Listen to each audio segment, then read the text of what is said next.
Prop, I think your mic is off. Yeah. Good afternoon. Thank you, Lalitji. Thank you, Somnath sir, for joining.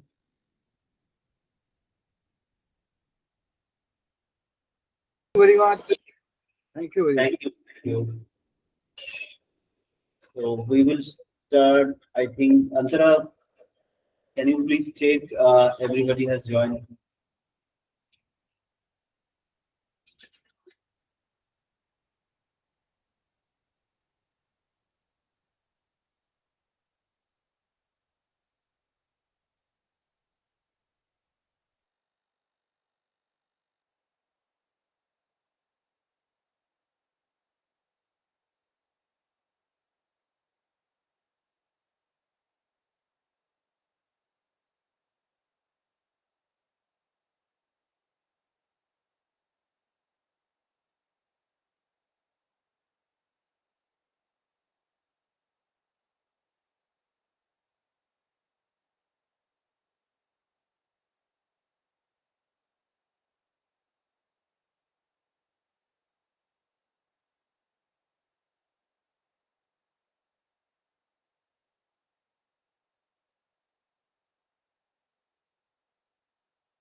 Has Mr. Paul Ilkuma joined? Sir? No, Paul Okuma would not be able to join because the union minister came in Mizoram. So that's why that has to be suddenly he has to visit. And Ravi S. Prasad sir will join in between because he is in a meeting in the CM of Ashar right now. Okay. And Dr. Tanatage hasn't been joined yet. okay, he will. I'll knock him. Prabhakar sir, thank you for joining. Good afternoon, sir. Good afternoon. Can you hear me? Yes. Thank you. Yes, very much. Thank you. Kevin sir, are you here? Yeah, good afternoon. This is Kevin. Good afternoon, sir. Good afternoon. Thanks for joining. Yeah, thank you. Sushant sir, Sushant Banik sir, are you here? Please respond. Good afternoon, sir. Good afternoon, sir. Am I audible? Yes. Very much Oh, audible. Thank you. thank you. And Anshuman sir, sir, are you here?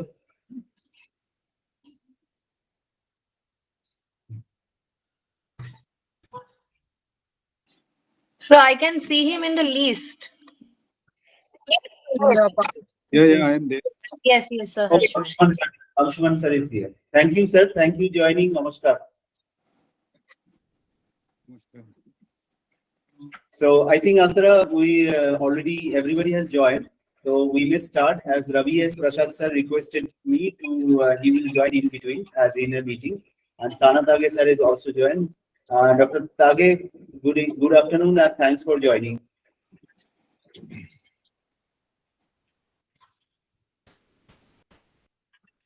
Okay, sir. I'm starting.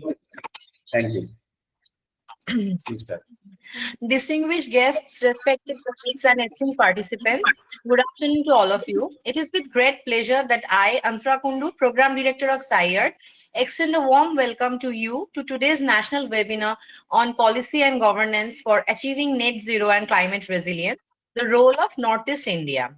We are privileged to have with us today some of the most distinguished leaders and experts in the field, whose dedication and expertise are driving the vision of a sustainable and resilient future for our nation. particularly in the unique and diverse region of Northeast India. The northeast of India, with its rich biodiversity and cultural heritage, plays a pivotal role in our nation's environmental strategy. The discussions and insights we share today will contribute significantly to shaping policies and governance that align with our collective goal of achieving net zero and enhancing climate resilience. Thank you once again for joining us. I look forward to the insightful discussions that will undoubtedly follow. Without making any more delay, may I now request Professor Bishwajit Roy Choudhury, Chairperson, SAIARD, to present the welcome address and continue today's program. Over to you, sir. Thank you, Anthura. Thank you so much. And first of all, on behalf of South Asian Institute for Advanced Research and Development, SAIARD, I heartily welcome to all the honorable dignitaries, those who have joined from the different parts of the northeastern states of our country, and especially the Ravi S. Prasad sir, Anshuman sir from NEC, Dr. Tana Tage from Arunachal Pradesh. Mr. Paul unfortunately has to leave due to the presence of Union Minister there in Mizoram. Also, Mr. Prabhakar Rai sir from Sikkim, and Kevin sir, Sushant sir from Tripura, Kevin sir from Nagaland. So it's really a great honor for us to host you, and will be a great opportunity for us to hear from us, all of you. And also, I really thanks to the participants, those who have joined from the different corners of the world, not only from India, but also from Bangladesh, France, and also Netherlands, and all the people. And it is really a great pleasure to host you. Thank you. SAIARD, as you know, that South Asian Institute for Advanced Research and Development is a global policy advocacy think tank. We are established or based in Kolkata, but we are acting as a global advocacy, policy advocacy based in throughout the world. We are the regional presence of the different states as well as the international countries too. And secondly, we are also fortunate to become the development strategy partner for the rural development and the PHE Ministry of the Mizoram State Government, and also our West Bengal State Government. So as from the very beginning of our institute, we are focusing for particularly the evidence-based research, the policy advocacy, the capacity building parts for the different state government. And along with that, as you know, that we are also associated with the several central government organizations like Namami Gange, NIUA, or IMD, NATMO. These were several organizations. So to take forward the government's policy, the initiatives at the grassroots level, and to support and to being a supporting hands for the governments, not only in case of the policy advocacy part, but also to connect the world in through our different outreach initiative, through the different capacity building initiative, and all that. Myself, as I'm a professor in University of Calcutta in a postgraduate college since 16 years, and though I had to perform as a G20 steering committee member on behalf of government of India as a West Bengal representative in last year also.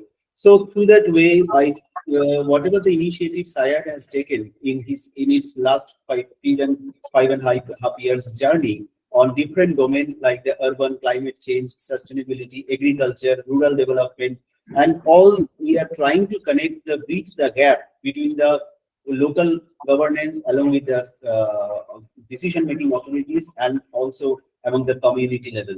So through our different research projects, either it could be the applied in case of the cloudwater monitoring, or it could be the precision farming sector, or it could be the policy advocacy in case of the climate change issues or disaster management sector.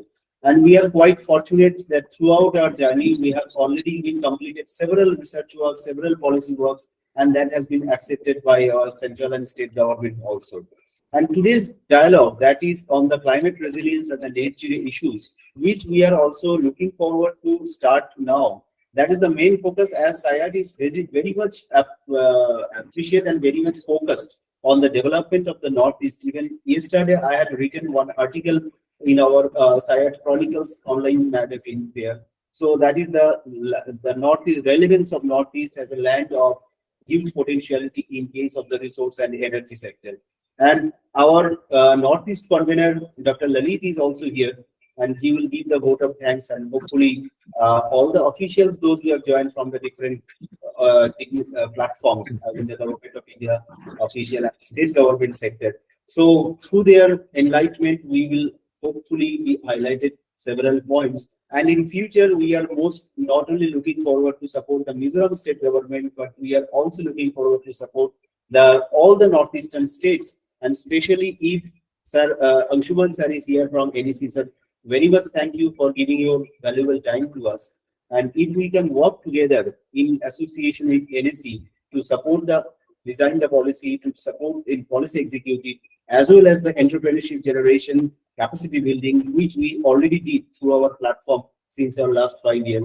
And particularly as SAIARD's vision is basically on the climate advocacy and sustainable development, livelihood development part. And there are another platform we have that is by the name of Sir Radhanath Singhdar. Hopefully you know the name of Radhanath Singhdar, who calculated the height of Mount Everest. That is the Radhanath Singhdar Institute of Geospatial Science and Technology, where we utilize the geospatial science AI machine learning system in case of solving the real-time problems. And that is the combination of our platform, RSI GST and SAIARD jointly. Be happy to support your state and all the state government officials. On behalf of those who have joined today, I'm really thankful to them, and we're eager to hear from all of you regarding what is the policy and the strategy you are looking forward in case of the climate resilience sector as well as the net zero vision. And hopefully, I am also looking forward to organize one physical dialogue in northeastern states. Maybe the venue is not yet been decided. That is the Northeastern Climate Conclave, which we as a flagship program, which we are looking forward to organize, and in connecting all the northeastern states and the central and the international organizations, funding organizations too. So with this, once again, I share my sincere thanks and gratitude to all of you for being with us, and hope this dialogue will definitely bring some fruitful results. And on that basis, whatever the dialogue we have today, we are going to prepare one short vision document or the preparatory note, which we are going to share to all of you after this webinar.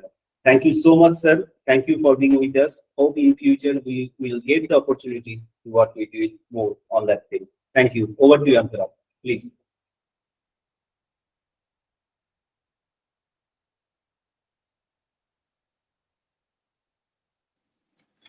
Thank you so much, sir. So, without making any delay, I'd like to request Mr. Anshuman De, IFS Secretary, Northeastern Council, Government of India, to present his address. Over to you, sir.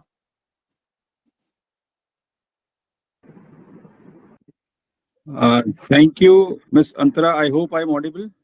Yes, sir, you are audible. Okay. Thank you, Professor Bishijit Rai Chaudhary, for giving me an opportunity to share my thoughts in this forum through this webinar, You, which is a topic which is of a lot of importance to the entire world, particularly our country, and more particularly to the entire northeastern region, all the northeastern states. It's an honor for me to participate in this discussion and exchange our thoughts. I'm sorry I didn't know much about this organization, but after we got your invitation, I just asked my people to find out. And I found that although your mandate is basically advanced research and development, quite vast area, but mostly you are focusing on the research and developmental activities on the climate aspect of rivers particularly, and also, as you said, in the sector of livelihood. My passion, my interest is about river conservation and catchment protection of rivers. So it resonated immediately with my kind of passion, and then immediately I agreed to this. Although we are very tightly placed because we have our NEC plenary scheduled at Agartala this year, this month itself. On 31st of this month, we are having our NEC plenary there. It's a grand event. Now, coming to the topic of today's webinar, it is about how to achieve net zero and climate resilience. I think achieving net zero and climate resilience some way these are related aspects. And in the context of northeastern region, particularly if we talk about the unique advantages and challenges that the regions are facing, then most prominently that comes to one's mind is its rich biodiversity, its tremendous hydropower potential, and the tremendous community feeling, that social capital that is existing in the northeastern states, particularly the way the closely knit community take proactive actions on various issues, more so in the sector of environmental conservation. It's amazing, and that provides a unique strength and opportunity to uh, achieve something which probably we can show something better than the rest of India. Now, coming to the challenges, as you would also agree, this challenge is geographic as well as infrastructure constraint is there. Although we occupy 8% of our geographical area of this country, our population is 4%, but even then the infrastructure developmental aspect, we are maybe still lagging behind, although a lot of things have taken place during last 10 years or so in the sector of infrastructure development, thanks to the look-east policy and then act-east policy, and various connectivity options also opening up. But geographical constraint, geographical disadvantage still remains a major issue to be reckoned with. Then the climate change vulnerability, I read somewhere that the northeastern region is in the forefront of climate change vulnerability as has been assessed. So, and there is a tremendous amount of resource and capacity gap. We may be having the lot of natural resources, deep fertile soils, agri and horticultural potential is there, but the capacity to think and plan good projects, consistent projects to be posed for funding, that's quite a major challenge. And in fact, as we frequently review as a part of donor, I am also joint secretary in the Ministry of Donor. We often review the performance of the different ministries, particularly when it comes to spending 10% of gross budgetary resources in the northeastern region. We find that many of the ministries are not able to cope up, and they say that states are not able to pose good projects to us. And also, due to maybe limited working season, all the infrastructure projects also have witnessed quite considerable delay, as much as some infrastructure projects are delayed by more than 3 years, 4 years, and so on. We are grappling with that thing. Now, to address these issues, a lot of capacity, improvement needs to happen with the northeastern states. So that also remains a challenge. Now, what this Northeastern Council does, basically, it is a regional planning body set up under Northeastern Council Act 1971. And actually, the council started working in 1972. Earlier, it was under the Ministry of Home Affairs. Now, from 2004, it came under the control of Ministry of Donor. A new ministry was created. But as a forum, it has been contributing since 1972. And at present, it is chaired by our Honorable Union Home Minister. Honorable Donor Minister is its vice chairman. And all the honorable governors and chief ministers of all the 8 northeastern states, they are members. Then there are other members also. So that is a sufficiently broad-based forum, providing opportunity to each state to ventilate their individual state-wise grievances, and based upon that state-wise grievances, come up with a pan-northeastern region kind of thinking, a vision. And towards that, the Northeastern Council has already commenced its exercise, and we have come up with a zero draft on any vision plan for the next year 2047.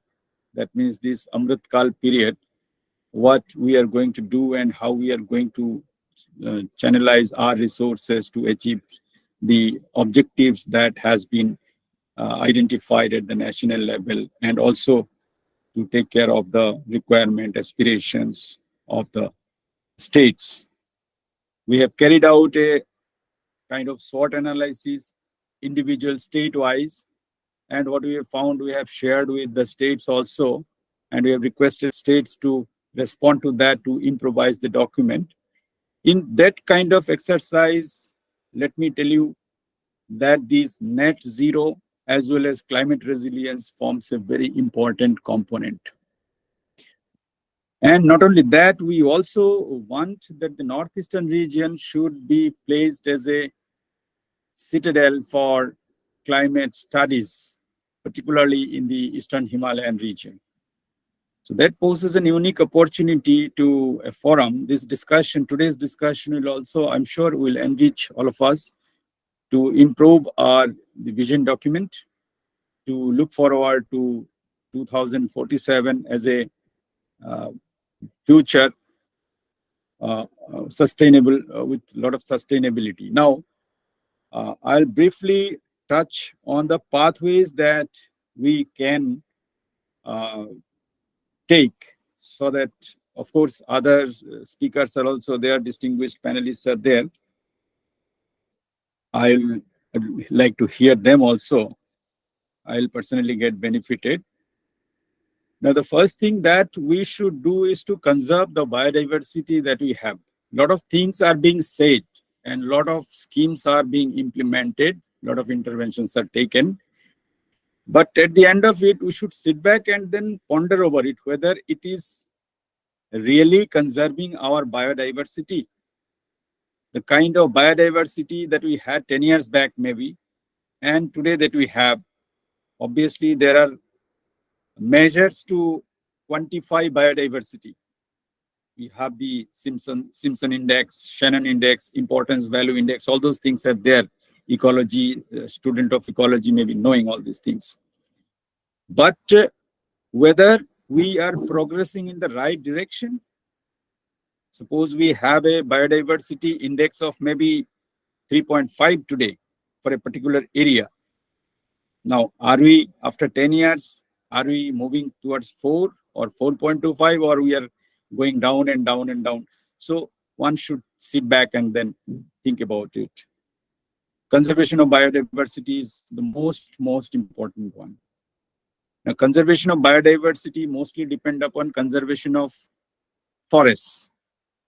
Now, it is sad to say that during last biennial census survey done by Forest Survey of India, the entire northeastern region has lost 1,020 square kilometers of its forest cover.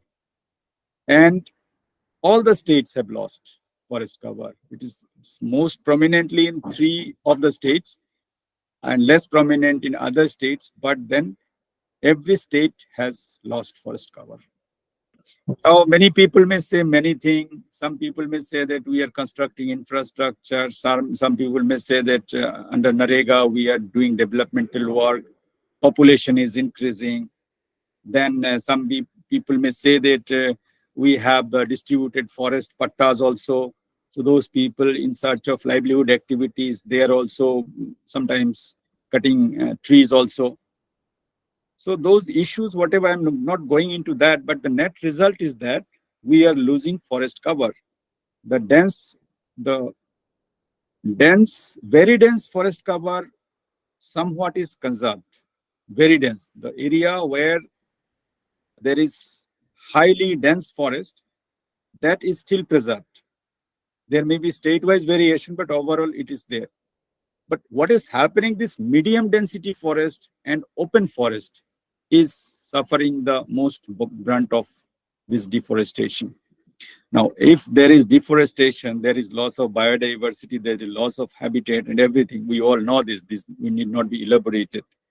The thing is that for conservation of biodiversity, we need to conserve forest. There is one more reason why we should conserve the catchment forest of the rivers, because our rivers are mostly, if you leave aside the Brahmaputra system, some part, the northern bank, southern bank of Brahmaputra, as well as the Barak, Subansiri, and Dhanshiri, and things like that, all the rivers are forest-fed rivers.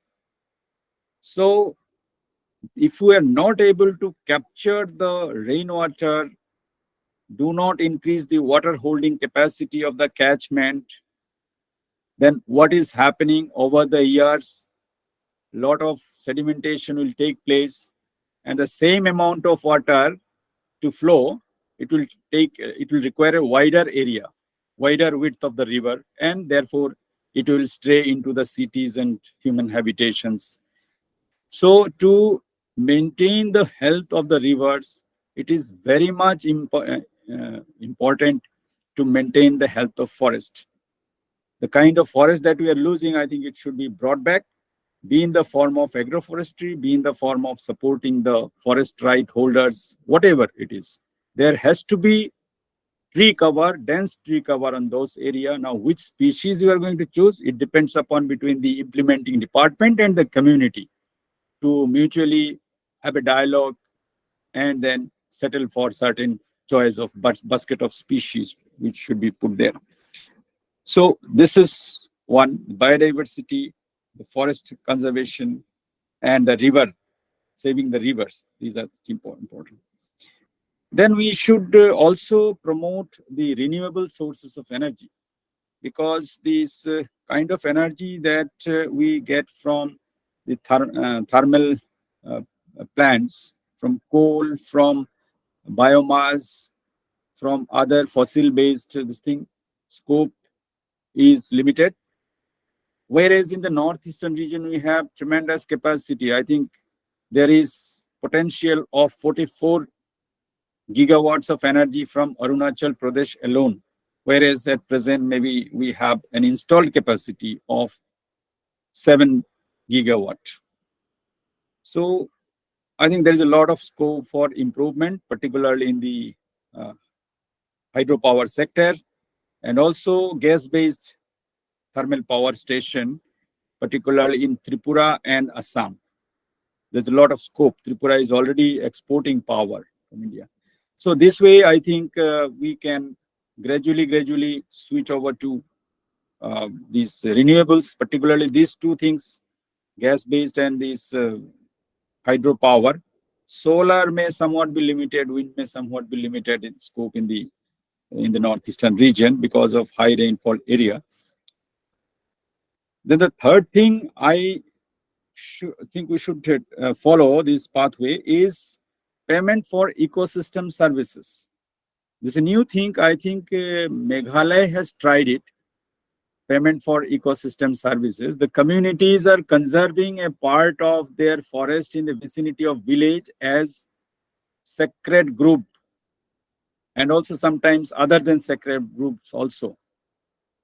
And the community is getting rewarded for that. Every year, a good amount of money the government is paying to the community to keep the forest intact position. So I have taken an initiative and asked my people to just study the system, and if possible, we can extend it to the other states, so that the people also feel incentive, direct incentive to protect these forests. Then the fourth thing I'll be talking about is integrating these net zero and climate resilience requirements into policy making and governance.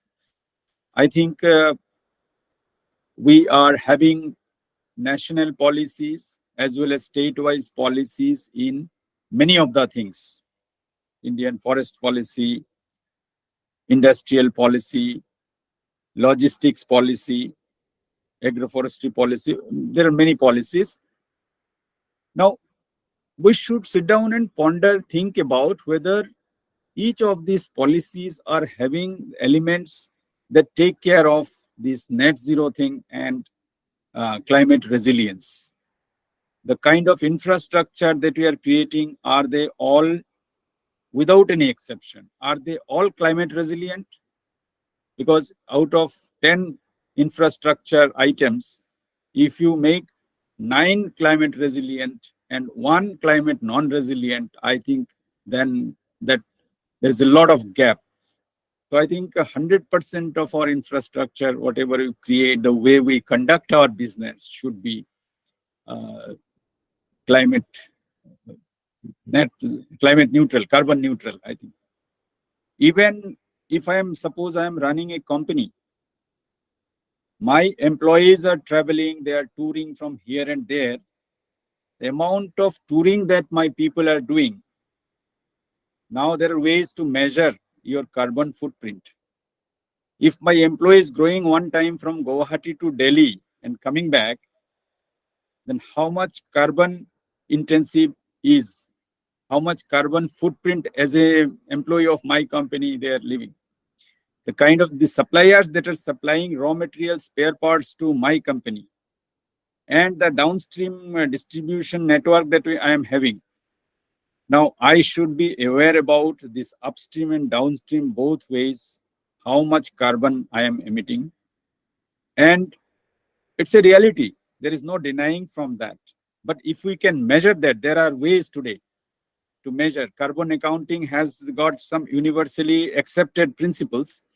I think each of the agencies should measure their carbon footprint during a part of given interval of time, maybe financial year wise. And then next year, they should compare that last year we had these 22,000 tons of carbon we emitted, but this year we could emit only 18,000 tons. So that way there will be something to boast about. See, we are not paying just lip service, but we are also doing something very, very concrete and measurable to take care of our journey towards being net zero.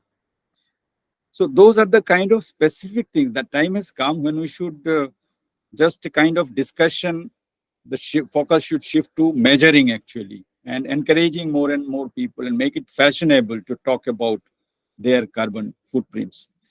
And for this, I think each and every company or organization should appoint a sustainability manager who will look into this aspect and tell the head of the organizations periodically, sir, this is the situation.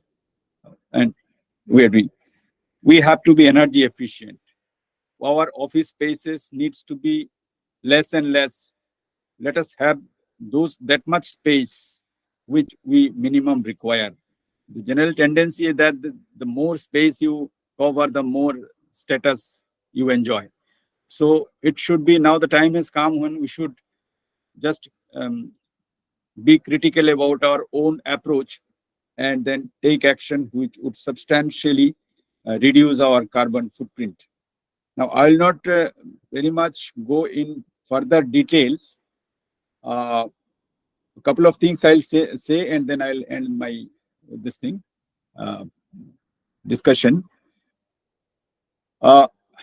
We also, NEC also implements a scheme called schemes of NEC. Now, there is also scope for taking up these climate projects for taking climate change, climate resilience, enhancing climate resilience projects can be formulated and submitted to us.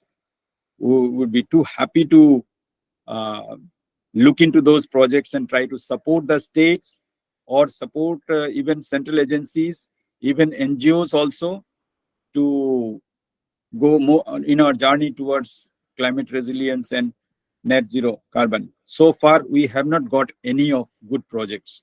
So maybe that would help.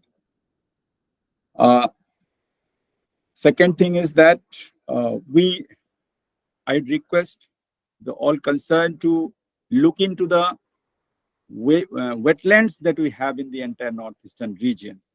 There are a number of wetlands are there, and most of it is not Ramsar. You need not put a wetland into Ramsar category to take care of the wetland. Let us have a kind of study whether all those wetlands are being wisely used or not. What is the level of pesticides in them? What is their ecology? If the concerned educational institutions like Nehu, Assam University, Guwahati University, Cotton University, and things like that, even IIT, they sponsor, they take up some study project, PhD, MPhil project to study about each of the wetlands, then at least I think the important wetlands can be covered, those non-Ramsar one, and we can gradually move towards integrated master plan for development of those wetlands. Because wetlands also contain a lot of aquatic biodiversity, which normally doesn't get taken care of. So that kind of projects also we can think of. And also will be soon coming to a wider uh, group of stakeholders with our vision to 2047. So I think there also will have some opportunity. And from this today's webinar, we will be greatly benefited, and some of the takeaways we can plug into the vision plan 2047. So with this, I thank the organizers, SAIARD, for arranging this wonderful, very relevant thing. Thank you very much. Thank you. Thank you so much, sir. Thank you. You have highlighted very important issues where we are already focusing on it. Yes, we are actually, I am also working from my academic background. I am also working on the river sector, but not, you can say that I am not a river scientist, but you can say as a river policy advocacy part, we are looking forward. We have a dedicated center for that. That is the Center for River Affairs, which is also working on the different river-related issues, research works, and maybe the biodiversity, water, flood, basin erosion, disaster sector. And Namami Gange has also recognized that center as the regional capacity building center too. And as you were mentioning on the different points, that is the from biodiversity to the carbon footprints, climate resilience, net zero, everything we would like to do, even the wetland sector, whatever you have mentioned, what wetland as well as the river basin geospatial database. We are applying the GIS, as I mentioned, as one of the tools for getting the decision-making support system, not only for map, but also for as a decision-making support system. So that kind of initiative, if we will be happy to take, and we are also doing several work on that different perspective, and we'll be very happy to work with NEC as well. And because recently we have been designed two vision document, one for the and already sent to the CM of Nagaland and the Arunachal Pradesh. I have been designing one vision document, 62 pages vision document for the Nagaland and Arunachal Pradesh, what kind of project they could take for the benefit of the development. And maybe in future, if NEC will allow us, then we can also share some of our viewpoints in front of them. That kind of initiative where technology can be a part of that. Carbon footprints from biodiversity to carbon footprint measuring, from river basin, water resource, as I mentioned from my lecture, that water resource and energy are the major parts where Northeast can be the game changer for India throughout the world. In that case, if we got the opportunity to work with NEC, we'll be more than happy. And the Northeastern Climate Conclave, the flagship program which we are looking forward to organize, that program I will also be happy to share the concept note to you, as that if we can plan for it in the Northeastern states in collaboration with NEC. So that is my humble suggestion and my feedback I am just sharing with you. And thank you so much for your insightful presentation, and it's really helped us to design and develop concept note for further course of action. So that is my point. And sir, one more request in our invitation mail ID, if you can share your contact number too, as that in future I will communicate with you for further details. Thank you. Thank you. Over to you. Thank you. Thank you. Yes, sir. Thank you. Thank you so much, sir. Now we extend a warm invitation for Mr. Prabhakar Rai, Director, Sikkim State Disaster Management Authority, Land Revenue and Disaster Management Department, Government of Sikkim, to present his address. Over to you, sir. Uh, Good afternoon, Mr. Roy, as well as Antara Madam, and all dignitaries present here in this webinar. It is a great opportunity for me to attend this webinar and share some of few ideas on net zero and policy and governance achieving net zero emission and climate change. Basically, I may not be the very appropriate person from Sikkim to attend this webinar and have a consultation on this issue, but definitely as a director of disaster management, uh, I took this opportunity to be here with you all and to understand much better on the concept of net zero issue. As you all know that Sikkim has been struck with many disasters, and the Gulf incident, which occurred in 2023, has been has given a very bad setback to the state in terms of economic losses as well as environment losses, and in fact that has greatly impacted the livelihoods of the people too. So uh, to start off with this particular session, I would definitely highlight upon a few of the issues that Sikkim has. Sikkim has a rich biodiversity, as you all know very much, that 4,500 flowering plants exist in the state, and it covers the forest coverage is 81% of the total area of the state, with 523 wild orchids flourishing in the Himalayan belts. 28 species of bamboos are there, and there are so many other things like species of birds, species of butterflies. Yes, and the state government has been trying to conserve this, and with the help of the community. But definitely, when it comes to climate change, like over the period of years, over the last decade, the people of Sikkim has really felt what climate change is all about, and what are the issues which has come up from starting from the Paris Convention. So the change of weather pattern in the earlier days, if I have to mention, Sikkim had a distinctive season. That is, the four seasons were very distinct. But over the period of decade or so, that season has totally amalgamated into one. You have a very heavy downpour or heavy shower in the middle of the winter season, and during the monsoons, you will have very a warm day or a very hot day. So without rains. So these climatic adverse effects has greatly affected the state as a whole. And in order to combat all this and in order to sensitize the people, the state through Science and Technology Department has started with the SAPCC, it's a Sikkim State Action Plan for Climate Change. The document had been prepared earlier, and it's under revision right now in accordance to the NAPCC, which was formulated at the national level. So various aspects of climate change and the adverse effect of climate change has been incorporated in this document from various sectors, from the forestry sector to the industrial sector to the health sector. Every sector has been incorporated into that.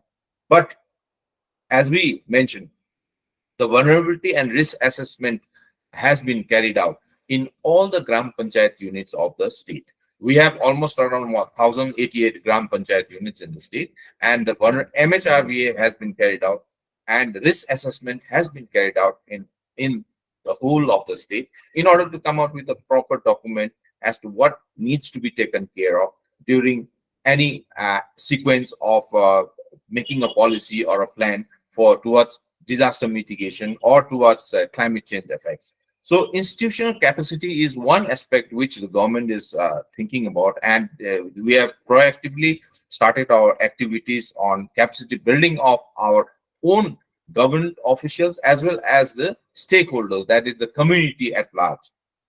And the capacity and training opportunities are being provided at the state level as well as outside the state. So involvement of masses, or that is involvement of the community is one of the important aspects. And one important thing which I would like to highlight here is in 2023, the government of Sikkim announced a project, or rather scheme, which is known as Mero Ruk Mero Santati. That is for afforestation of the planting of 108 trees against a birth of a newborn child. That is a family which happens to give birth to a child. Now the family is going to the forest or any cultivable area within the vicinity and planting 108 trees in the name of the child. So now they are nurturing the trees which has been planted, and this scheme has been initiated by the present state Sikkim Krantikari Morcha government. So now under this scheme, various facilities are being provided to the people, and this is one scheme through which the forest coverage in the state would definitely come up in the coming years. So as we heard the Sri Ansuman sir, Joint Secretary Donor, like he raised a few important points, which I also took the opportunity and jotted down.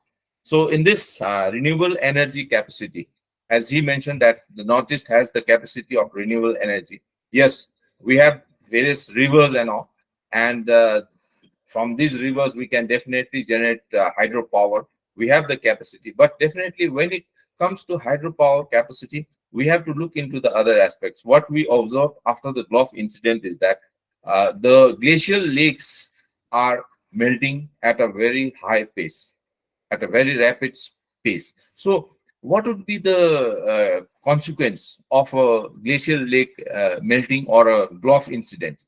That has to be monitored and that has to be maintained. And in fact, the state government in Sikkim has initiated from the disaster management department, we have initiated that 19 lakes would be visited, and study is being carried out through expeditions.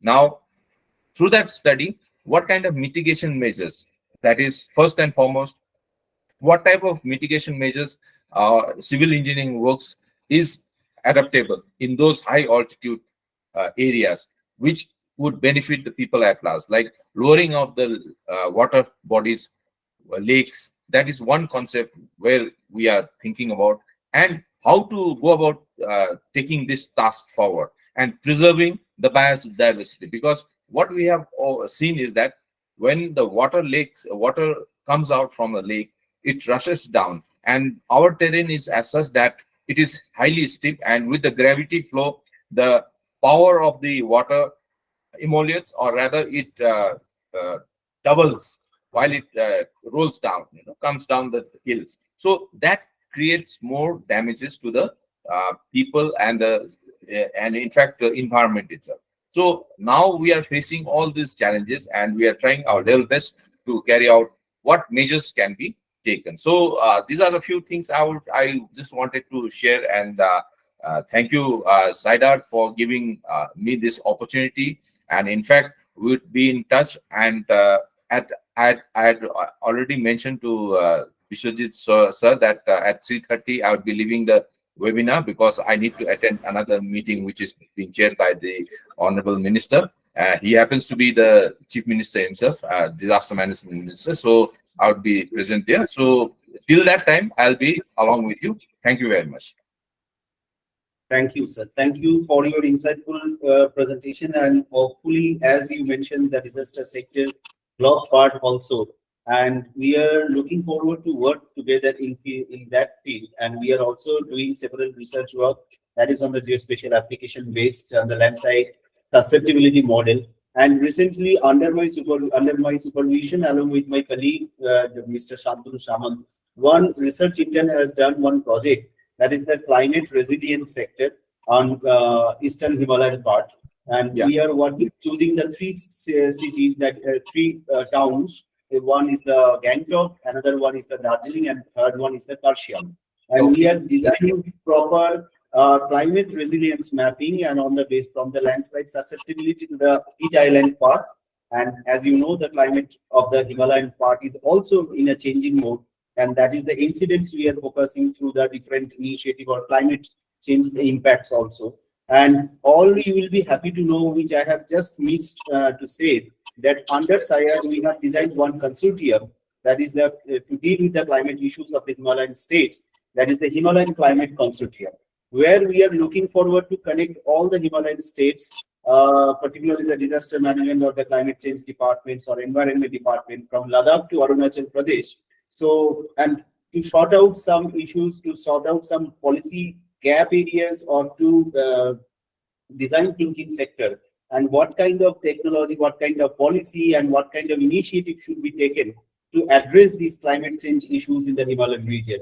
So I will share the link of the Himalayan Climate Consortium to all of you. Even you can also find it in our website. So in that basis, we will look forward to work together. Thank you, Sure. sir. Thank you so much. Thank you very much. Thank you, sir. Thank you so much, sir, for your insightful presentation. Now, it would be our utmost pleasure to extend an invitation for Shri K. Kevin Zehol, NCS, Commissioner and Secretary, Land Resource Department, Government of Nagaland, to share his thoughts with us. Over to you, sir. Good afternoon, Madam and Professor Chaudhary and Anshuman sir and all. Am I loud and clear? Yes, yes, very much. Thank you. Am I loud and clear? Yes, sir. Okay, Very much. okay. So good afternoon, Anshuman sir and all the other participating officers here. I have just taken over the department. In fact, this is called the Land Resources Department. I'm not sure whether the other states have a dedicated department for land resources like this. This department came into being in 1993 as Westland Development Department. Now it is renamed as Land Resources. But the dream of this department is waste to wealth. So this department is actually, as mandated by Government of Nagaland, we are looking after three main plantation crops, apart from spices. The main area of our focus are coffee, rubber, and also areca nut. Now, I'm sure you'll be aware of the geographical area of the state of Nagaland. And our main area of concern here is the Jum, which is degrading the forest, the jungles. Our intervention is through this coffee, and in the foothill area, the rubber and areca nut. Now, there are actually lots of areas out of 10.40 lakhs areas that are available for coffee. We have hardly developed even 1%. And this coffee, it can be cultivated in all the districts of Nagaland. Rubber, which has a potential area of about 10.10 lakh hectares area, we have actually done only in 4.7%. So, given the opportunity with enough fund, we have actually a big way to increase in this plantation, which will also not only ensure sustainable economy to rural farmers, but it will also relieve the pressure on June. And that is directly addressing to our environment. So I have just taken over the department. I was just listening to Anshuman sir. We have actually, the advanced copy is already with NEC, I'm told, by the director. The state government will be forwarding our proposal towards this climate resilience. So we request you to take care of our project there. And also through SAIARD, I don't know if you can help us in sourcing funds, because definitely we have potential areas, uh, especially in coffee. So I have just taken over. I don't have much thing to say. In fact, I will be looking forward to, after the presentation by all, in the interaction among the officers. So thank you. Thank you, sir. Thank you. As I mentioned that even our Northeast convener is also from your state, Nagaland. Dr. Lalit is there. So hopefully we will, and already I have been presented one vision document on behalf of SAIARD. What are the possible areas where Nagaland government can also take initiatives, including the coffee is also one of the major part there.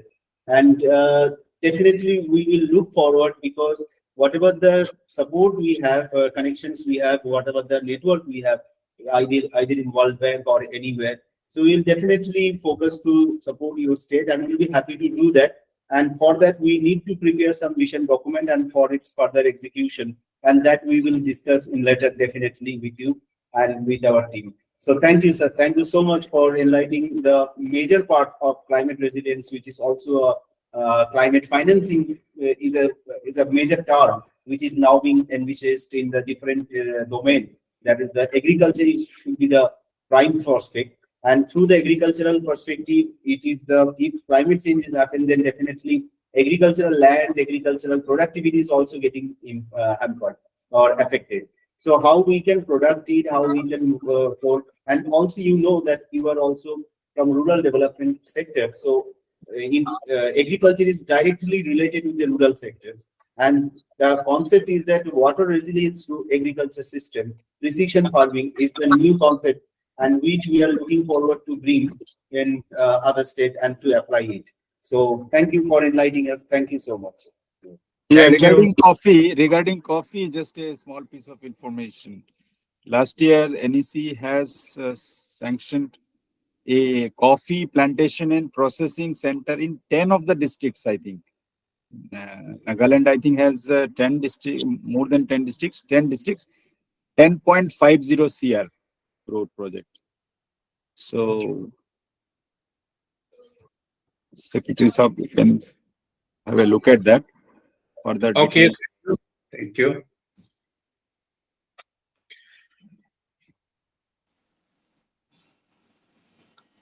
Thank you so much, sir. 5.8. Installation, Bluetooth monitor. Yeah. Okay. Thank you. Thank you. Thank you. From our side, anytime we are ready. Thank you. Thank you, sir. And on this, through this platform, I would like to really thankful to say that our honorable Vice Chancellor of University of Calcutta, Shanta ma'am, has joined. Ma'am, very good evening to you, and most welcome to our platform.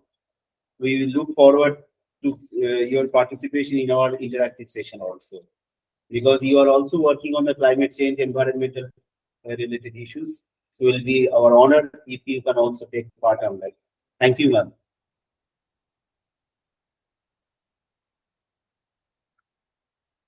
Yeah, Antara, please. Yes, sir. Thank you so much, sir. So it is now my pleasure to invite Dr. Tana Tage, Director, Center for Art Sciences and Himalayan Studies, Government of Arunachal Pradesh, to share his insights with us. Over to you, sir. Thank you. First of all, I would like to thank Professor Roy for giving this opportunity to make a presentation. And basically, I will be speaking on the initiatives that have been taken by the state government in to reduce net zero and climate resilience in our state of Arunachal Pradesh, and some of the initiatives which we have started towards achieving this goal, in particular in the state of Arunachal Pradesh. Regarding the Center for Art Science and Himalayan Studies, this is autonomous organizations created recently in the year 2021 and officially started functioning from June 2022. So far, I will be presenting the issues, challenges that we are confronting in the state of Arunachal Pradesh. The Center for Earth Science and Himalayan Studies having 5 verticals basically in geosciences, climatology services, river affairs and management, cryosphere studies, green energy studies, plus renewable energies. These are the 5 verticals where we are working since 2 years. Evidence is very much clear. The rising global temperature and changes in weather and climate variables, particularly in the state of Arunachal Pradesh, as well as in the entire Northeast India. It shows like, because of some of the parameters like rainfall result in more floods, droughts, and intense rain, as well as more frequent and severe heat waves are being experiences in our state. Though we are having the highest forest coverage in compared to other states of India. And in 30 years, we have experienced the increase of 2 degrees centigrade temperature in Arunachal Pradesh. The Arunachal Pradesh enjoyed very, very vast natural resources, be it in terms of hydropower, mineral resources, geothermal, green energy, and it's been receiving undulating topography and a high rainfall pattern in the state of Hindu with the largest forest cover in India, extending over 79.63% of its total geographical area. That is total 83,463 square kilometers we are having. Topographically, the entire territory forms a complex hilly system with elevation ranging from 50 meters to 7,000 meters and considerably fewer areas on the plains. The climate in Arunachal Pradesh ranges from subtropical to temperate depending on the altitudes, and average temperatures annually we have been recording the high altitude is 13 degrees, which goes down below 0 degree during December, February, and March. The average annual rainfall is 1,000 mm in the higher elevation and 5,750 mm in the foothills areas. The factors that has been affecting the climate in Arunachal Pradesh, that is one factors responsible is erratic rainfall pattern with the rising of temperatures, and surprisingly our state has witnessed massive snowfall in various places in state in year 2020 and 2021. West Kashmir district experienced abnormal snowfall after 2 decades. The Darya Hill located in Itanagar after 34 years, and even parts of Kurungabad district due to less human interference for the last 2 years. You see, when there is less human interference with the nature, you will find this kind of climatic conditions. The assessment temperature trends for the state made for the period 1980 to 2019, based on IMD grid data, indicates a rise in annual mean temperature by 15 degrees centigrade per year, which translates to a rise in temperature by 59 degrees centigrade in the last 40 years. These are the challenges we are confronting in the Himalayan region, particularly in the state of Arunachal Pradesh. Globes, climate change, glacier retreat, flash floods, earthquake, avalanches, landslides. These are the common natural disasters occurs in the state of Arunachal Pradesh. We have experienced major flash flood in 2005 and 2017. Arunachal Pradesh government was one flash flood on the downstream of Siang River in the state of the Chinese government informed India that the landslide on the river in Tibet region might brush any time.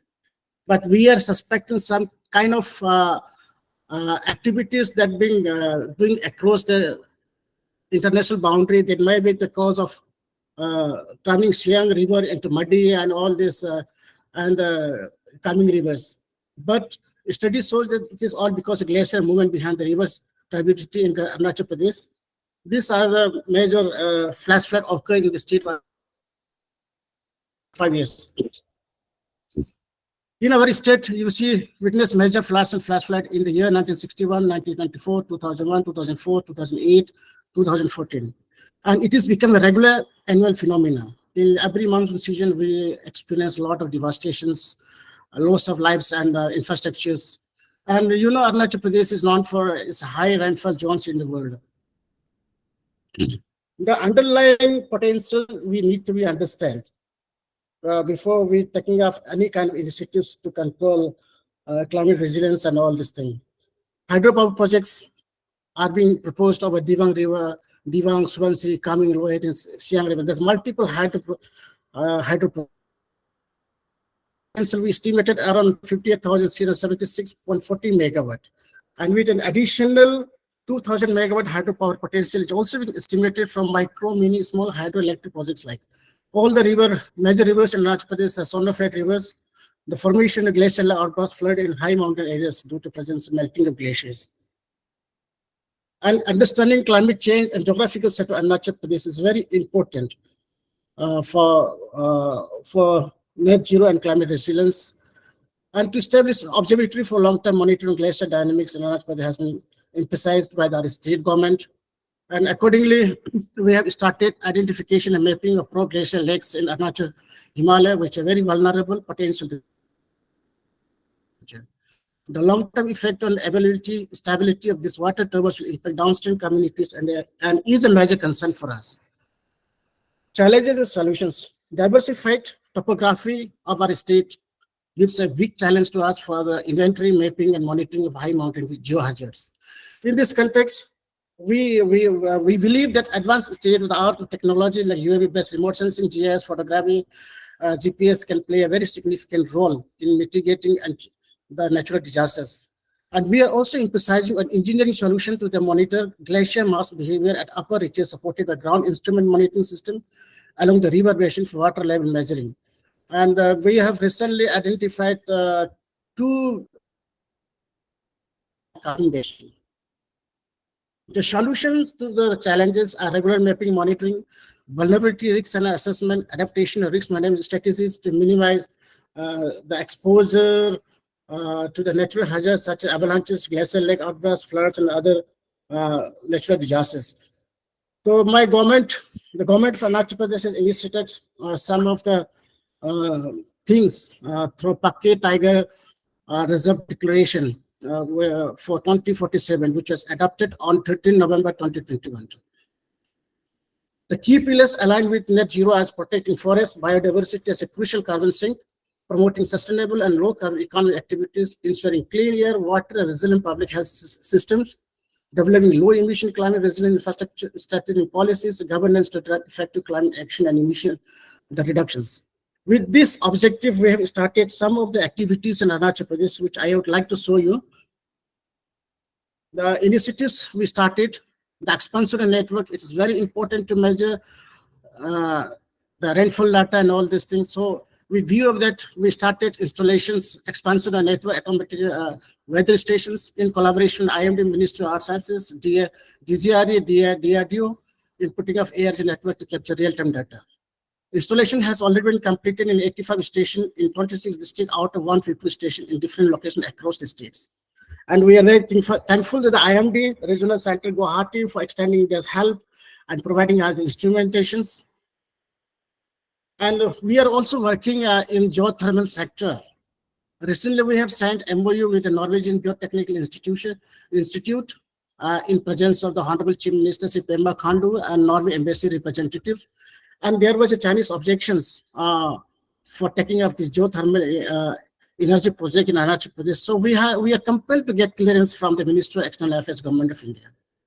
And it is I'm happy to inform you all that and geothermal project in Arunachal Pradesh will be the second geothermal project in the country after one at Puga Valley in Ladakh, implemented by GST and ONGC.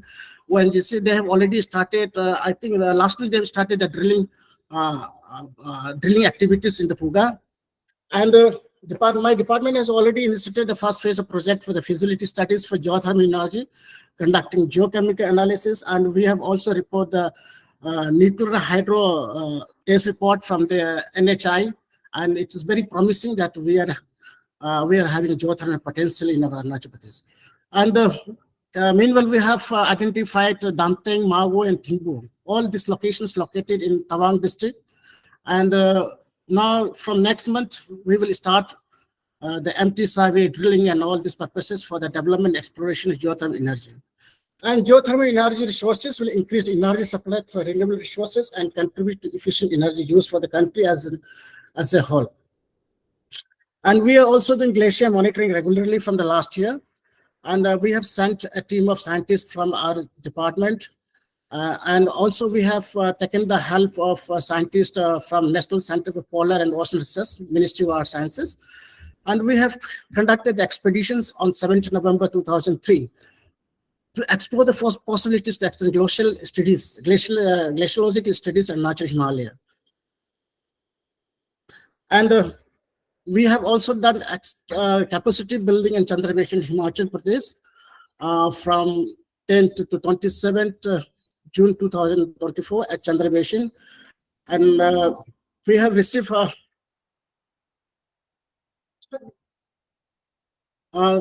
this has enhanced the capacity of our scientists, and from this year we are putting off this AWS, DGPS, and this ice drilling machines in the coming basin with the help of NCPR, and this will, I hope that this will contribute towards building a climate resilient society in Arunachal Pradesh.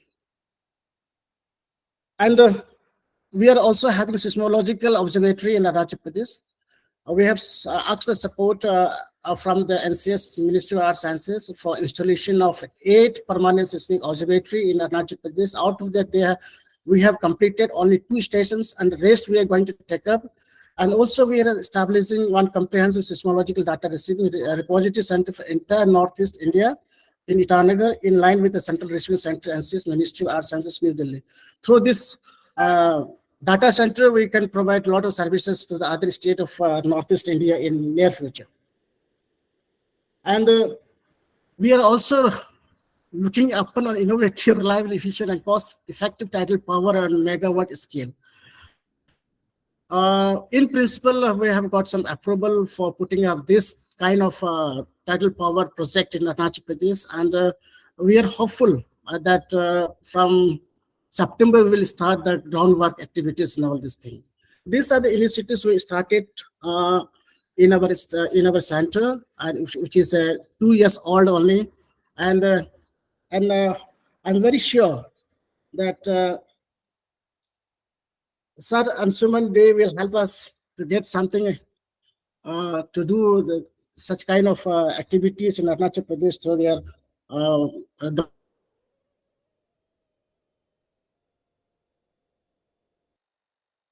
in Arunachal Pradesh. With this, thank you very much, and Paya Linchal.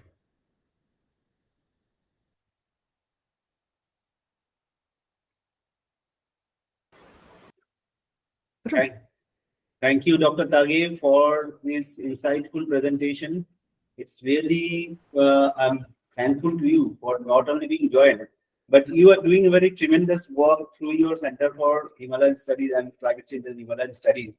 There is a geothermal part, and you are actually an explorer of resources, the hidden resources which you are trying to explore through your center. And it could be a very good part for the resource and the funding generations in the northeastern states, particularly in your state also.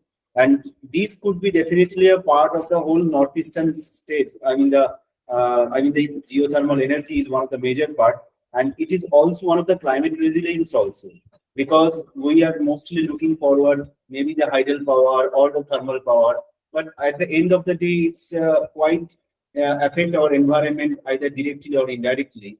But the hidden energy, that is the geothermal energy or the natural gas system, so that could be a very good initiative you are taking care of. And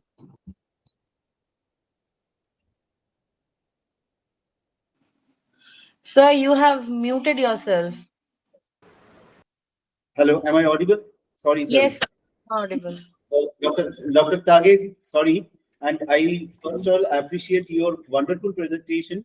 And on behalf of your center, whatever you are doing on the case of the geothermal energy sector, it could be really a game changer. What I mean to say in future also, because most of the cases we are focusing on the hydel power or the thermal power energy sector, but ultimately it severely affects in environmental devastations part.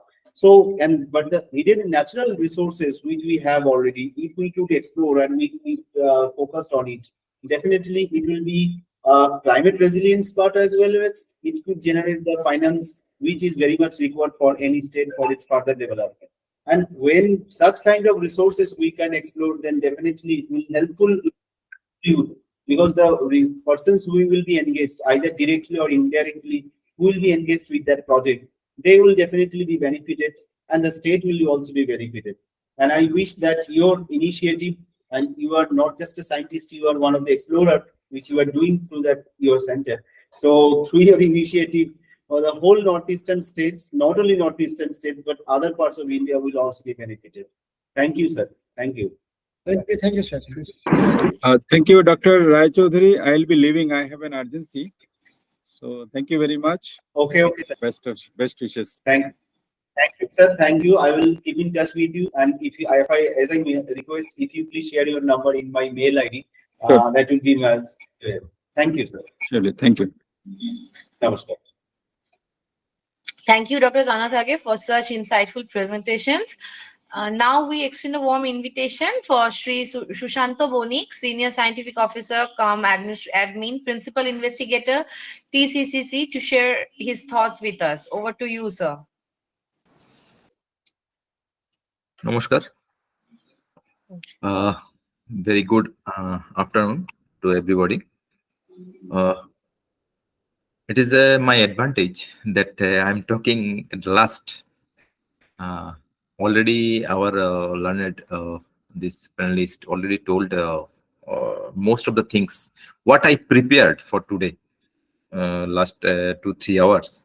So I think it is my advantage to talk before this panelist. First of all,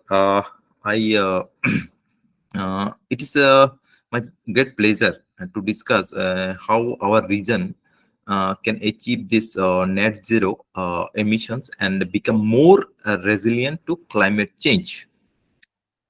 Before we start, I want to show you some.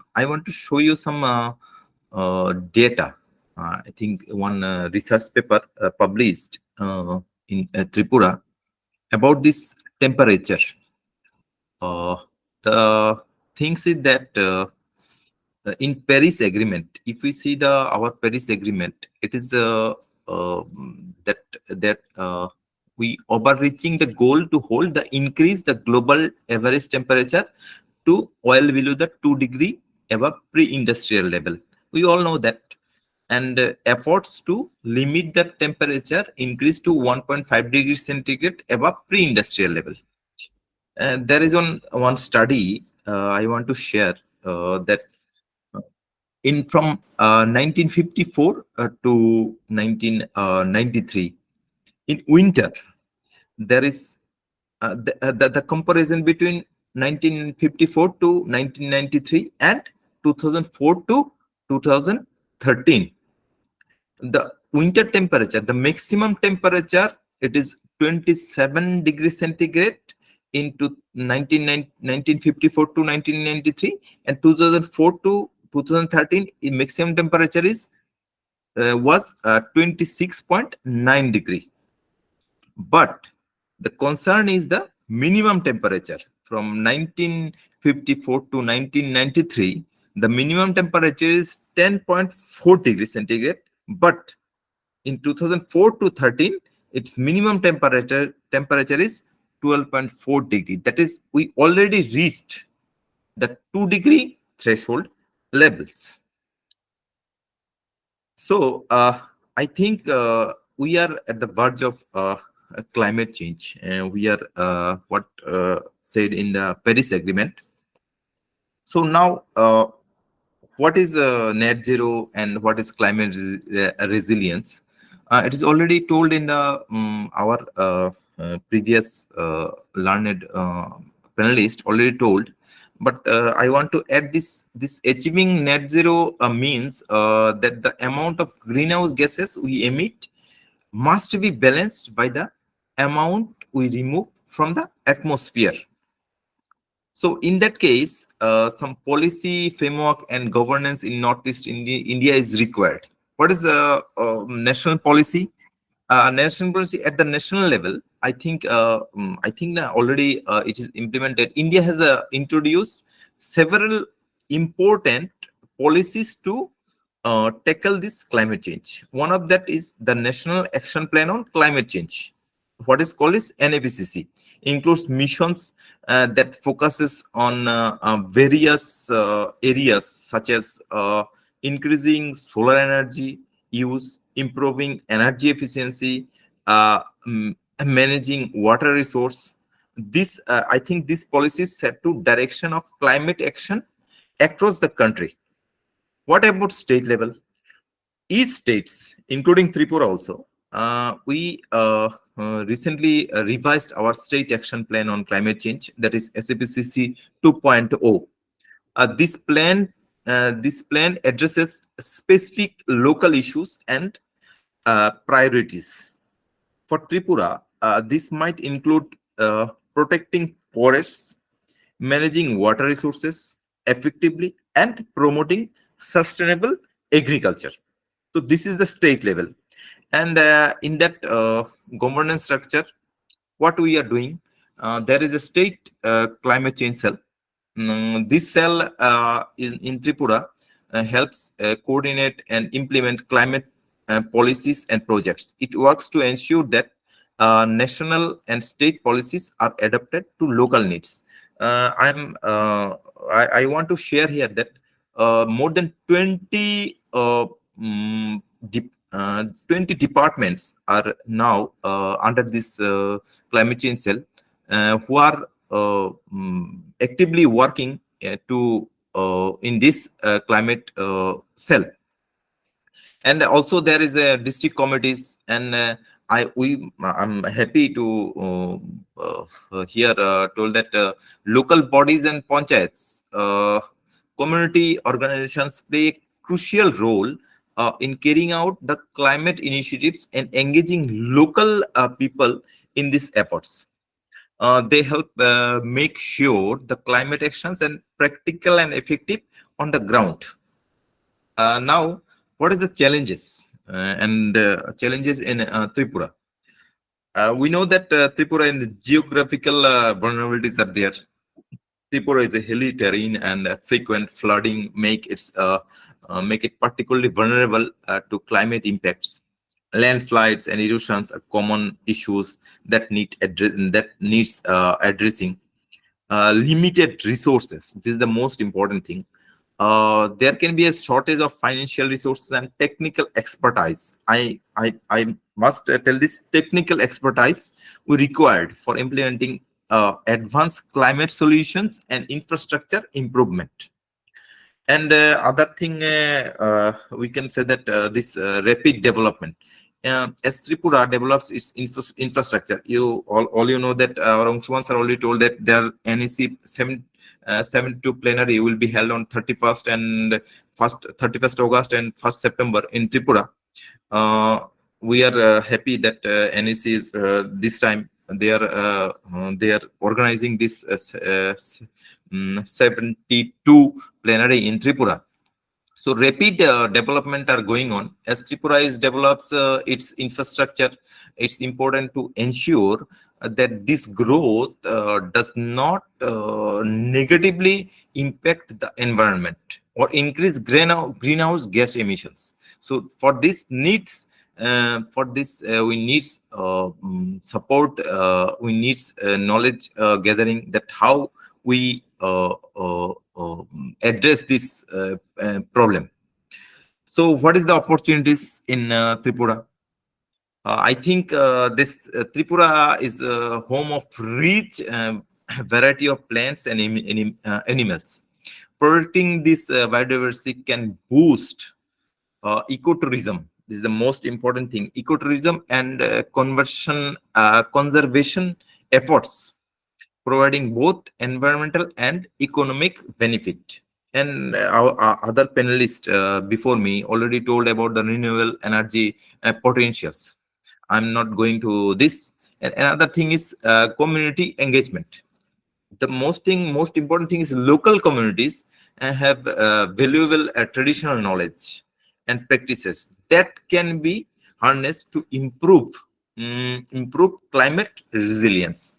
By involving communities in climate actions, we can implement solutions that are well suited to local condition and needs.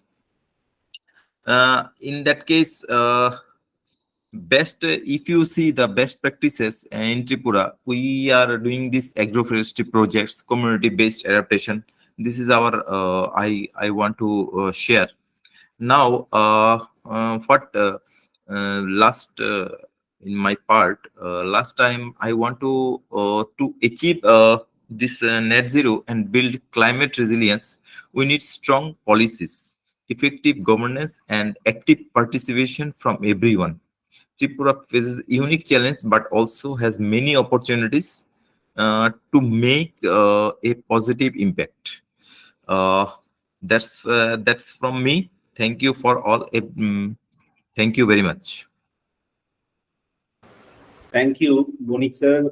Recently, for your kind information, I have been visited your state, and there are I had a discussion with the 8 secretariats, including Shashi Kumar sir, and I really appreciate the initiatives whatever the state you have taken, and also we had a very good discussion with the agriculture secretary Apur sir and all them. I know that the initiative whatever you have been taken on behalf of your state, it's really good. Even in case of the tribal sector, bamboo incubation hub, all you have been initiated. So what I mean to say, the whatever the natural resource we have, and that could be our nature-based solution through which we can produce our economy, our entrepreneurship also. And that is the major strain for the Northeast. The what amount of energy and resource. Just now, Dr. Tage has mentioned about the hydrothermal energy, geothermal energy. We are also talking about the several initiatives, the nature-based solution-based management system. So this is the, the calling from nature, and also this is the time of discussion to have on that. And on that basis, there are several policy initiative can be taken. Even you know that the climate change is one of the major parts. So every state are now getting affected due to the climate change issues. So whether our infrastructure is feasible to do that, to hold that issues, that are the different questions I have, and hopefully the answer will be hidden within our mind and within our communication. So that kind of interactive session, that's why we are very much helpful to get that kind of knowledge. Thank you, sir. Yeah. Thank you. So, Thank you so much, sir. Now, as we move to interactive session, we would like to ask our participants if they have any queries to any of our speakers or if they have anything to share with us.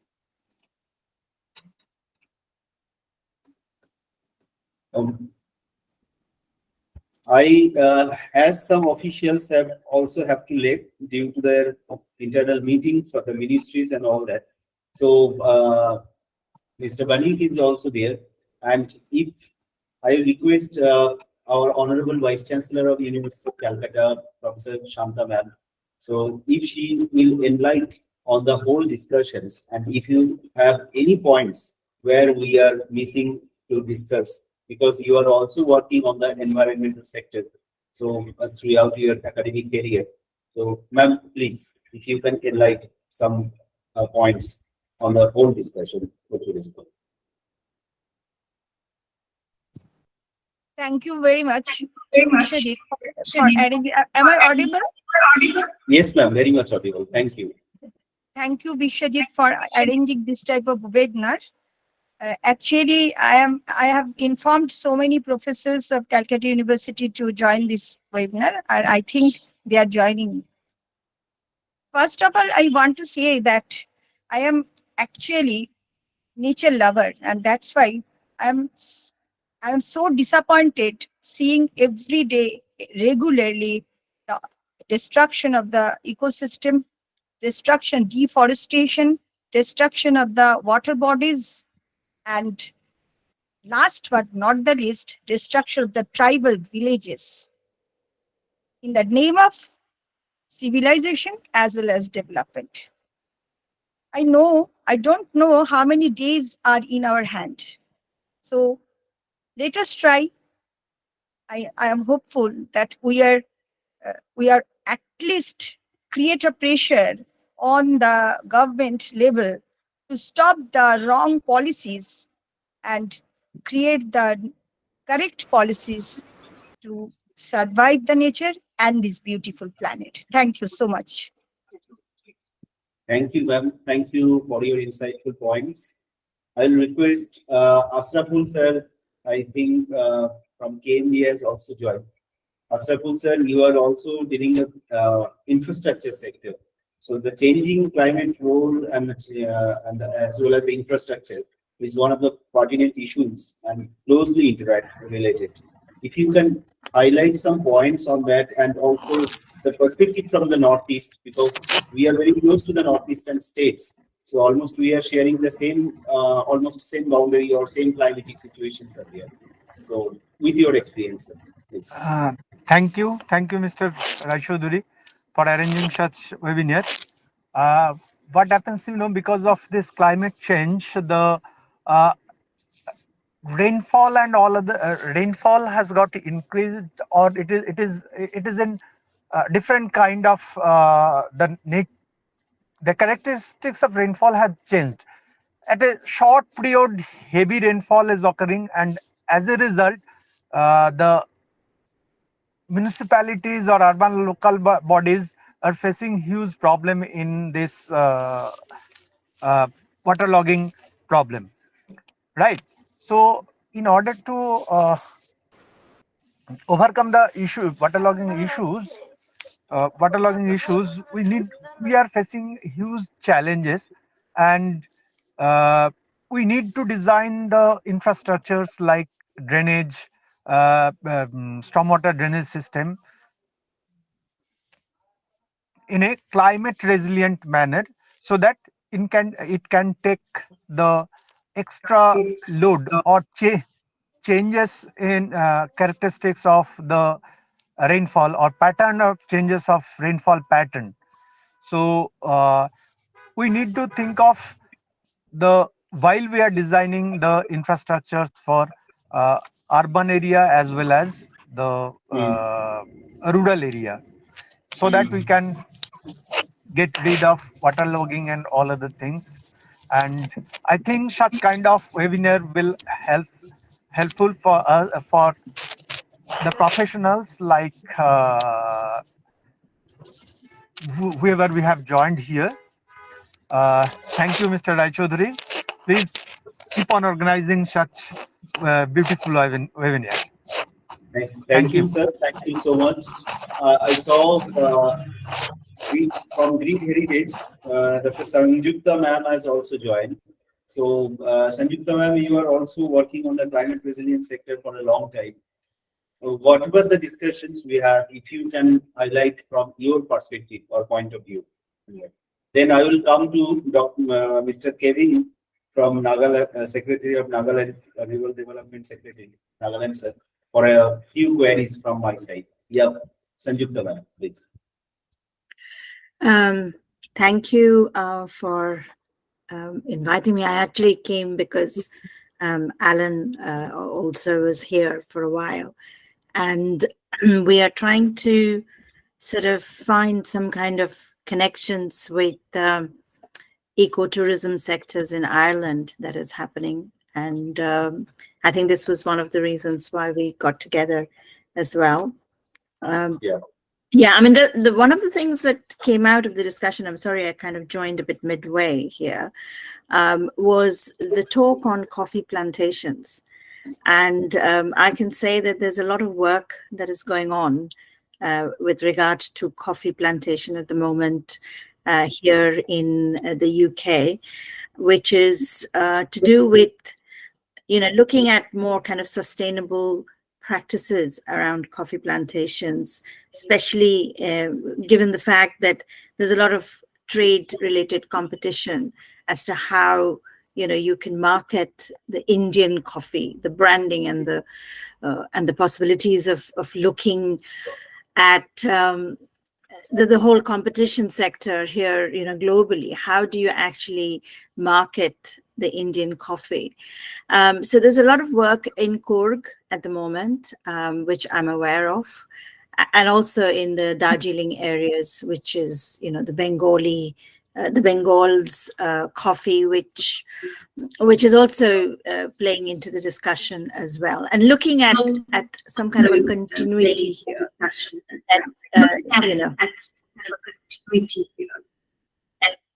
There's a bit of an echo going on. Am I audible? Yes, you are audible. Yeah. So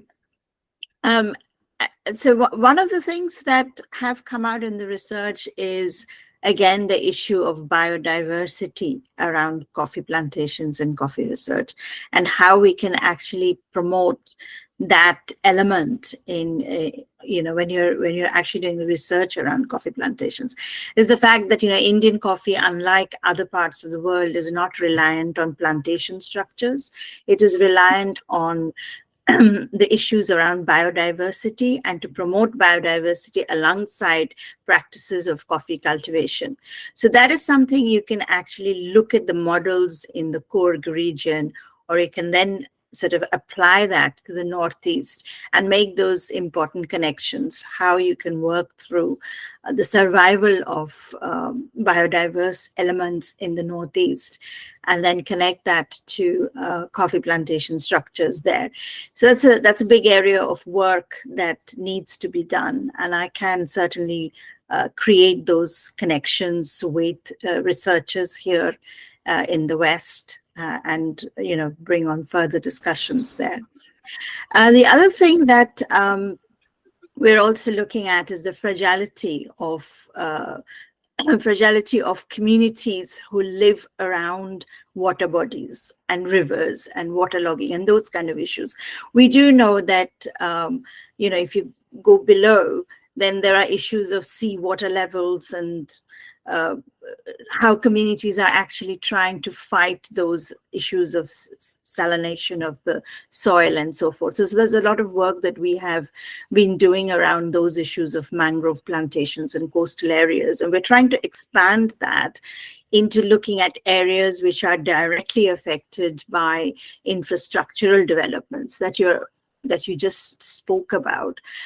So I think those connections are quite important. The impact of road building and others that is actually happening in the name of development, and how that is affecting communities. So if you're looking at community practices, which Dr. Banik already mentioned, that we look at the local community practices and see how these people are actually coping with the actual strategies, then I think road building and infrastructure building is directly impacting on their lives. They are getting the jobs, they are getting involved in that, and how much of that that kind of work and of that kind of infrastructure building is then affecting people to become more and more resilient. So when you're looking at resilience, I think it is important to see the variations here, how much of road building is affecting community life, and whether this is then affecting any other kinds of coping strategies for communities locally. So I think that this kind of a dialogue between infrastructure building and its impact on climate change has to factor in life around road building quite a lot in these areas. So just have 2 more points. I'm sure I'll have more when I hear more. Thank you. Thank you, Sanjukta, for your insightful points you have mentioned. And definitely, we had in our last discussion in the, last month, we had a discussion on the hill cities resilience and the infrastructure. So there we have already discussed about it. And rightly, we will quote the coffee plantation part. And I will come to directly to Kevin sir, if he has any points on that, and whatever the initiatives, the Nagaland government has already been taken regarding the coffee plantation and agricultural sustainability part. So after that, I will come to my friend David. David is also from our French consulate. So, but before that, Kevin sir, please.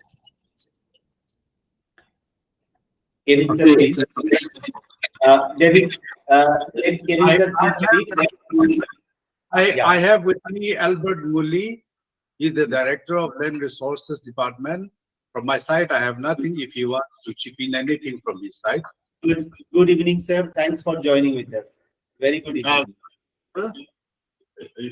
Yeah. Okay. Thank you for bringing me on board. Yes, Government of Nagaland, Department of Land Resources have been promoting coffee in the state since 2015-16 in collaboration with Coffee Board of India.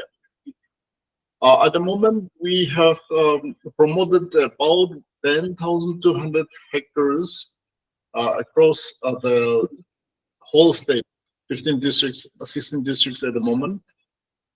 Now, the main gist here is sustainability and climate resilience. In Nagaland, we promote coffee as agroforestry crop. And as agroforestry crop, we have one of the main objective of this coffee development in the state is to fetch economic return, to generate local employment, and most importantly, to mitigate the practice of chuming, that is shifting cultivation, which is practiced in most part of Northeast India. And with that, whatever area that we have achieved, that is roughly about 10,200 hectares at the moment, that much of area has been brought under regeneration of those fellow lands. And that is where community participation has come in. Community are involved. They've been brought on board, and that is how the state government and the state department is fighting chuming and making the land reforestation effort, at the same time making the land more productive. And as ma'am from Greek Heritage has mentioned, coffee has a very high demand worldwide. This is the second highest, most traded commodity. And European Union have a certain restriction for importing coffee. Wherever coffee are associated with deforestation, they ban import of such coffee. And we are very aware of that. And we, as I have mentioned, we promote coffee, which is tied to forestation or under existing vegetation as agroforestry. And if we look at the carbon sequestration of shade coffee, coffee can be grown as shade coffee and sun coffee. Where if we look at the carbon sequestration of shade coffee, per hectare it sequestrates about 7.5 metric ton. And the area that we have developed, with that annually the state coffee plantation is sequestrating not less than 76,000 metric ton of carbon. So while we are what is called looking at attaining economic what is called return, we are also trying to protect the environment, and most importantly, we are trying to be part of the what is called UN Sustainable Development Goal, UNSDG 15. Yeah, thank you so much. I'm not sure if it addressed the question raised by ma'am. Yeah, certainly it Yes, does, yes. because I think that was one of the points I was trying to make, is that in the West there's a lot of emphasis on meeting the competition from other plantation economies and how you can actually show what Indian coffee is all about, and the issues of carbon sequestration, as well as the kind of resilient practices that we are talking of, can be sort of promoted through this whole package of coffee plantations, and how you're trying to actually save the biodiversity issues. So this is perhaps a larger project to go into, and it kind of connects with other issues that you've already brought out, that is ecotourism, and to be able to look at food practices and drinks practices and bring those as part of community initiatives, connect that with maybe with culture and festivals, because there isn't a lot of work on bridging the art and cultural aspects of consumption with issues of saving the climate. There is a real gap, I feel, that even I was talking to Alan before that, through our initiatives, I mean, one of the things that Grid Heritage does is precisely to look at practices among the artistic communities and how that connects with issues of development. Because, if you just focus on the more scientific aspects of coffee plantations, etc., we have to look at community lives associated with it and what benefits it's bringing and how we can actually change the game through this prism of cultural practices as well. So perhaps that's something to also look at, how people are engaging and what they are doing at the local level to promote this. So it's all kind of tied up. Yeah, yeah, definitely, ma'am. Thank you. That we are still in a very nascent stage of promoting coffee tourism. Otherwise, we are taking approach of experiential tourism. It is already, we have already come up with a draft paper which we have not yet submitted to the government or whichever funding agency is likely to partner with. But we have come up with a concept paper to promote experiential tourism, so that people, main consumer countries are Western countries or even advanced countries, wherever it may be, but producing countries are mostly our tropical countries. And people, main consumer, whoever comes here, they most probably have not seen coffee grows where rubber grows. And that is where we are also looking at providing the first-hand knowledge of how, in what kind of environment communities grow coffee and how it is partially processed or fully processed. And another objective is to infuse economy directly to the local communities. So we are also looking at that. But our effort at the moment is in what is called conceptual stage. So we will be definitely looking forward to that, ma'am. And in that Yeah, case, I would be very happy to bridge those kind of connections, Yes, to make sure that, there's a lot of kind of expert knowledge which will come out of all the studies that's going on here, with a lot of focus on ground level data collection with regard to skills building. Because one of the things that I actually found out was that, people who are losing jobs in tea plantations, for instance, can't be automatically transferred to work in coffee plantations, simply because there is a skills gap here. So that's something to know and to address when you're looking at community practices, is to actually how to upskill the people there to work in coffee plantations with a greater understanding of what is climate change. So that, information sharing and science communication is coming very close to building these kind of initiatives as well. And that has to percolate to community level when you're upscaling the skills required to work in coffee plantation. So that's another part of the story that needs to be addressed as well. Thank you. And thank you, ma'am. And in that case, I would like to mention that whatever the vision document we have been prepared for Nagaland state as well, we have already came to one point, that is that along with the coffee, there is the ecotourism and also the capacity building part.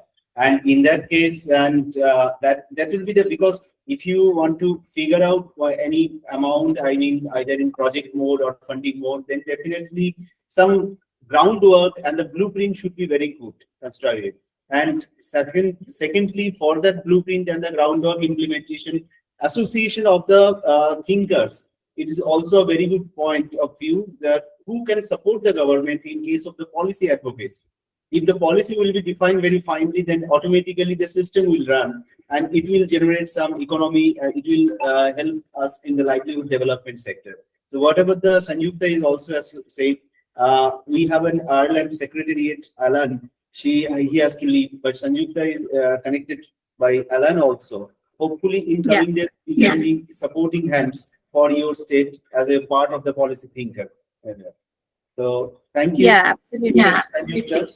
And I saw that David from French Consulate also joined us. And David, if you would like to say any points, please. Yes, there's two things I want to, can you hear me well? It's okay? Can you hear Yes, me? yes. Yes. Okay. So, at COP28, 2028H, eliminate toxic subsidy, eliminate inefficient subsidies to fossil fuels. So it's about $7 trillion per year, plus $1 more trillion was given to chemical agriculture. So it's about $8 trillion. So the government of India has agreed to assign the paper. So now this money has to be purposed to people green energy in 6 years and double efficiency, and also accelerate transition to zero emission. So what I want to know is there is $240 billion per year of toxic subsidies or inefficient subsidies in the north. $240 billion. $240 billion in India after the repurpose every year. So I want to know, for example, we can get 75, every family of India can get from the government from Ministry of Renewable Energy 75,000 lakh. 70%, so sorry, I'm too detailed. 75,000 rupees, about 7% for a PV installation. And same with biogas, family biogas, biogas. So I want to know about this money. Is it going to get? Is it constant? Is it fast? And I put in the commentary section that the link about toxic box development, tree and wasted, and can be purpose, etc. So I want to know how fast, how transparent, how easy it is for your of India to get this money. And my second question is, what about 1.5? Which 1.5 is the limit, and we shouldn't cross the limit. For the last 13 months, we have reached every month we have passed 1.5 degrees. So we have insight, or we have scientists that can put, Indian scientists can confirm we have already past the limit of 1.5 on the planet. So this is my two questions. The 1.5, and second, what about the 75,000 rupees that every family of India should receive from the tax subsidies? And maybe the last one, what about the 1 trillion India is going to ask at COP29, $1 trillion for loss, damage, adaptation? What about that? Thanks. Thank you, David. As some officials have to leave from due to their prior engagement in meetings, with officials level meeting. So I have already shared my email ID to WhatsApp you. And if you could share some of your insights and the points on that, I will share to them. And definitely we will get back to you through their answer. And secondly, as you have been, I'm thankful to you for being joining us and shared some points you have mentioned. And hopefully in coming days, we are looking forward, whatever the northeastern states for its development, climate resilience part, we are looking forward.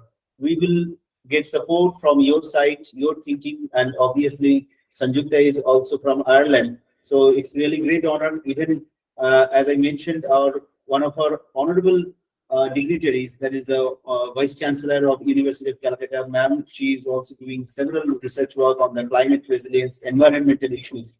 So we are looking forward to get all of you, your knowledge, your thinking, your support in for the development of Northeast, not only the northeastern states but also the other states of India, wherever we are looking forward. So thank you to all of you. Now I request to our senior fellow from Northeast Convener, Dr. Lalit sir, to share the vote of thanks for today's dialogue session. Dr. Lalit, over to you. Yeah, it is my pleasure, privilege to propose a vote of thanks and acknowledge the contribution of those who work really hard Dr. to make Lalit. this program webinar successful. Hello, Yes. Dr. Lalit. There is a Likuan ma'am from Taiwan. She has Okay. raised her hand. So, ma'am, please highlight Yeah, your please, point. please.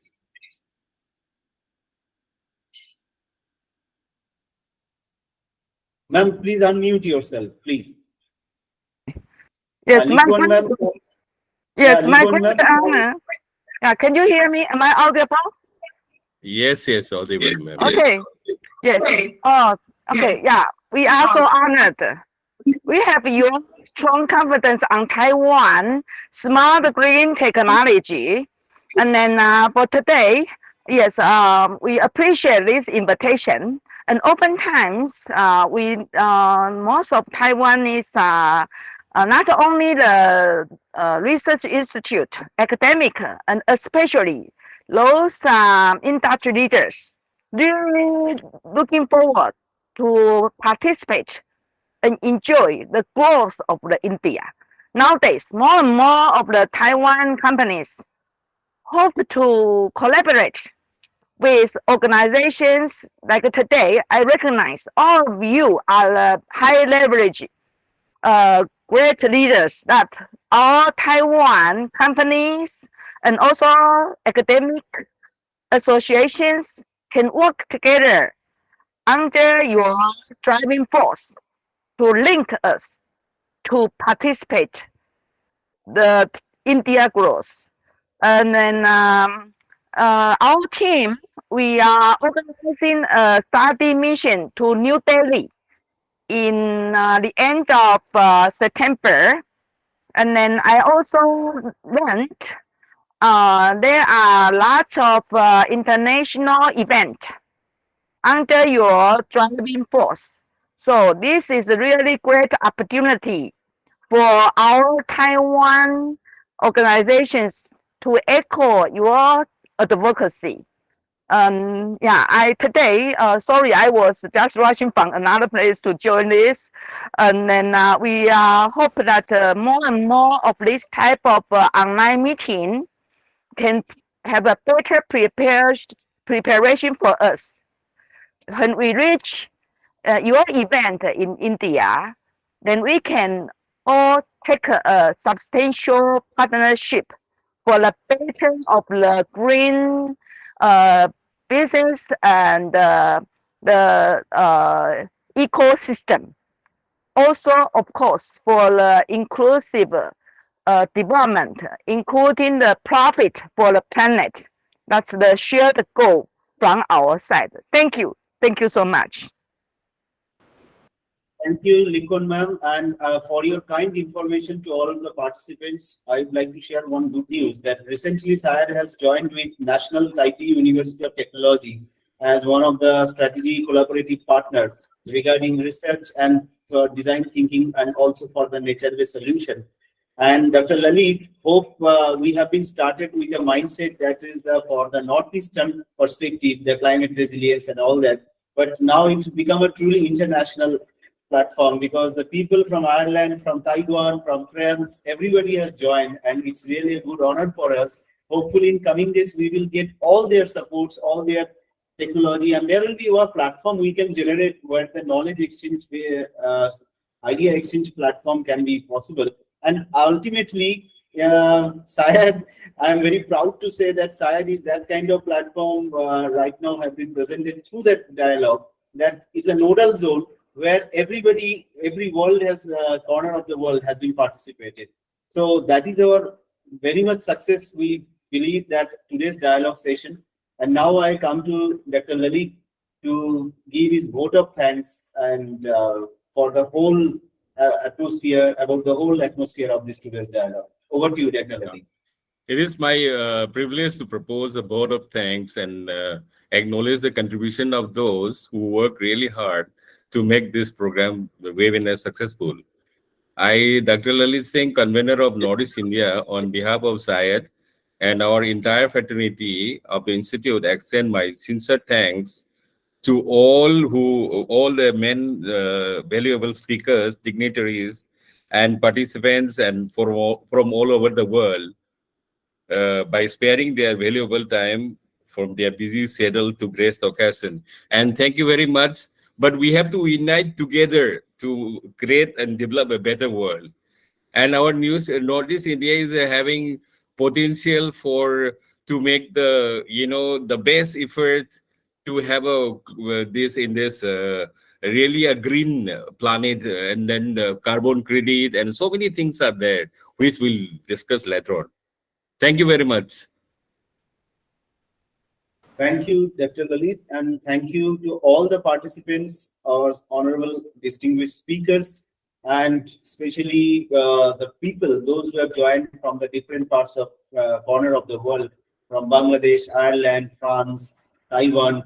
So it's really, truly a wonderful international event. It's now, and I hope in future we will also get your all association and support. And in coming dialogue, we are also going to organize another dialogue that is on the climate action plan and SDG, and also the role of governance. Maybe on coming week, I will share the LinkedIn. If you connected with our LinkedIn profile, then you will get every details, every updates each and every time. So that's why. Thank you once again for joining. Thank you for being with us. And right now it's almost 4:30, and we are exactly starting our session at the exact time, and we are going to end it within the exact time schedule also. So thank you. Hope in coming days we will also get in touch with you. Thank you. Namaskar. Namaskar. Thank you. Thank you. Yeah, thank you so much. Let's stay in touch. Thank you. Bye-bye. Thank you, everyone. Bye-bye.